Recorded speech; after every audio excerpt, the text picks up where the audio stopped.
chamar o Lucas, que está com a gente hoje, porque ele está com a advogada, a doutora Fabiana, e ele vai responder aquela pergunta que você sempre nos faz. Afinal de contas, tenho a fibromialgia, será que me aposento? E o doutor Narciso vai complementar depois também.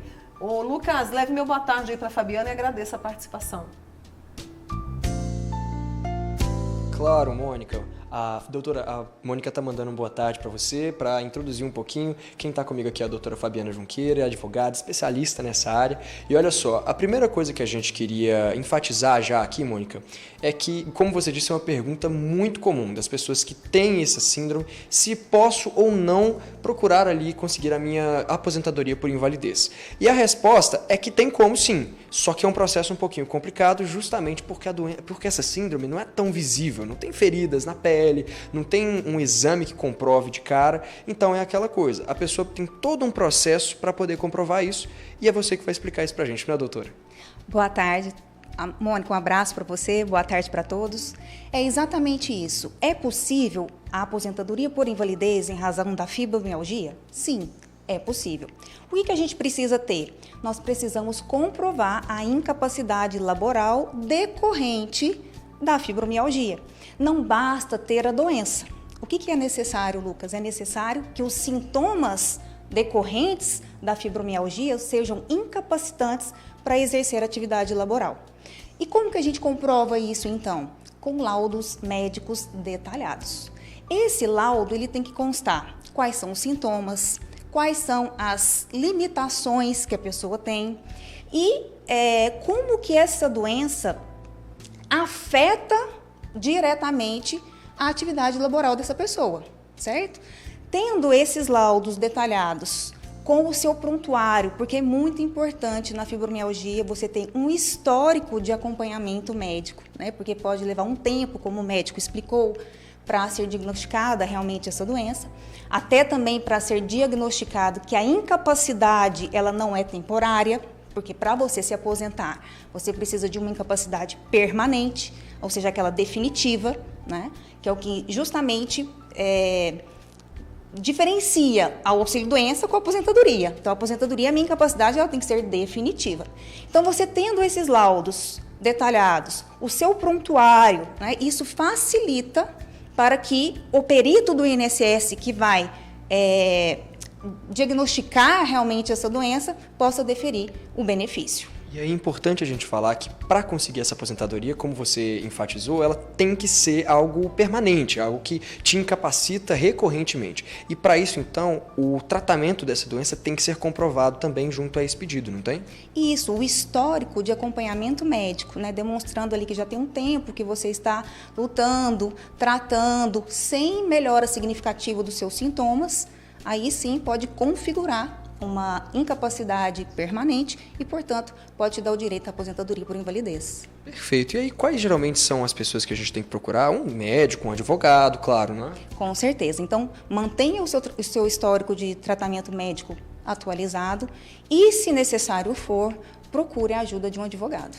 E, doutora, é muito comum que as pessoas tentem conseguir essa aposentadoria por invalidez em um primeiro momento, mas elas acabam não conseguindo, mas não é o fim não tem uma luz ainda no fim do túnel, elas podem conseguir outras coisas também. Você consegue falar rapidinho pra gente sobre isso, pra gente não dar um spoiler do que a gente vai falar daqui a pouco? Claro, porque o que acontece? Como o próprio médico explicou, quando o perito vem fazer o diagnóstico, ele não tem certeza realmente, porque não existe ali um exame laboratorial, um exame de imagem para a fibromialgia, ele não tem certeza se aquela incapacidade naquele momento já é uma capacidade definitiva, permanente, ou se ela é temporária, se aquela pessoa vai melhorar ou não com o tratamento que ela está fazendo.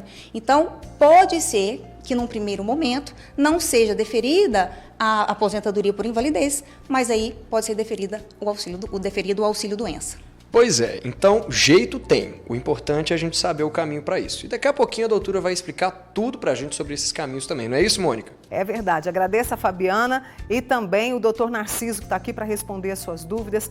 Tem uma amiga nossa que perguntou a respeito do marido dela, né, que trabalhou muitos anos como motorista, durante 25 anos, se não me engano, e se de repente desencadeou a doença. Já vou perguntar ao doutor Narciso, obrigada pela sua participação, tá? O Lucas de Carvalho, que está com a Fabiana Junqueira, advogada, e vai agora trazer para a gente uma questão. Existe uma lei né, que diz o seguinte, que o SUS tem que oferecer o tratamento aí às pessoas de forma gratuita. Como que é isso, Lucas? Pois é, vamos entender isso, Mônica. Doutora, a Mônica está falando lá que existe uma lei que prevê que o SUS tem que oferecer tratamento de maneira gratuita para as pessoas e, claro, que a gente tem que voltar naquela questão que para as pessoas conseguirem esses benefícios, inclusive a aposentadoria por invalidez, elas precisam de uma série de laudos médicos e eu queria saber, é possível então a pessoa ter esses laudos, ter esse atendimento então pelo SUS? Como que funciona isso? Sim, é possível, existe, isso é praticado.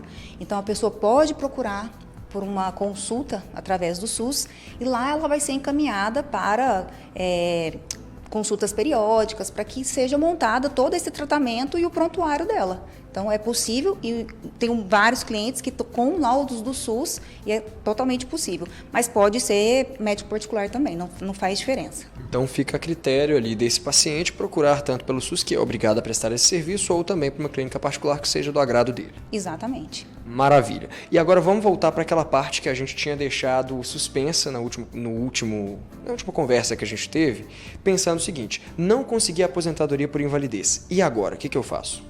Não desista, primeira coisa, né? Procure melhorar a sua documentação médica, tá? Procure orientação de um advogado e, mesmo que não seja deferida uma aposentadoria no primeiro momento, talvez você consiga um afastamento temporário através do auxílio-doença, certo? Lembrando que existem outros requisitos, que não é só apenas a comprovação da incapacidade laboral. É necessário que você esteja contribuindo para o INSS há pelo menos 12 meses, porque essa é a carência do benefício, para requerer tanto o auxílio-doença como a aposentadoria por invalidez. Perfeito. Então, sempre necessário ter ali a ajuda de um advogado para ter ciência sobre tudo isso e também já garantir toda essa documentação e também já estar ali como beneficiário do INSS. Não é isso, Mônica? Exatamente. Agradeço a Fabiana por todos os esclarecimentos aqui, viu, Lucas? E eu volto.